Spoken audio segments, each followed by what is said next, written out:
Hello, welcome to Casual Veteran Gamer. In the video today we are looking at Crown of Madness, which is available to Wizards, I'm here with Gale, Sorcerers and Warlocks. This is patch 6, so it will be available to Bards later in the game when they eventually get released. It is a level 2 enchantment spell, Still Madness in an enemy, making them attack the creature closest to them, even if it's allied.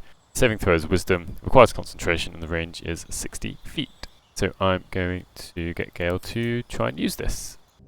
One thing that isn't told to us in the spell description, try and use Crown of Madness on one of the ogres. It says target must be a humanoid, which means no ogres, but most of the creatures we come across are humanoids, no spiders, no constructs, but things like goblins, dwarves, duergar, it'll be possible to use it on all of those. So another thing to note, choose Crown of Madness and highlight the goblin tracker. It's got a 49% chance to succeed, which seems pretty low. That's because it is. If I choose hold person at 70%, and both of them go for the wisdom saving throw. So I will try this. The chance isn't great. So that worked. Now Gale, I'm going to try and run away.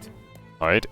Just to maintain concentration. And so we can see what happens next. The next turn is about to be the goblin tracker.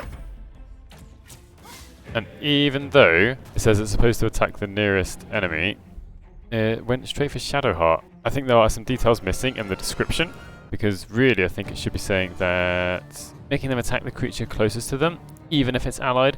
I think maybe it needs to include the fact that it'll only do that if it's a melee attack. So I will try and attack someone else with Crown of Madness in a second. So I'm here trying to use Crown of Madness with Goblin Devout. Failed its saving throw. We'll see if it will attack Warg on its turn. The Goblin Devout will take its turn soon. Concentration has been maintained. Using Crown of Madness, make a melee attack, and concentration broken, because at the end of its turn it gets to make a saving throw here, and it has advantage on the saving throw. Overall, for a second level spell, this really isn't that great. When it works, it can be good. I'm not saying it's completely useless, but you've got to make sure you cast it on a character that has a melee weapon. They have to be humanoid, you have to maintain concentration, and they do get advantage on their saving throw against it. Perhaps as a sorcerer, it could be more useful because you can twin it. That's probably quite a good choice.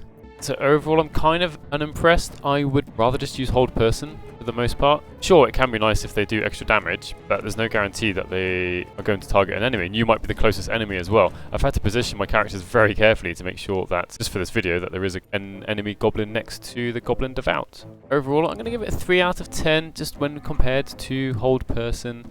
The fact they get advantage on their attack rolls, that is not guaranteed to make an enemy attack an enemy, because it needs to be having a melee weapon, and an enemy has to be closer, and they get a saving throw every turn with advantage.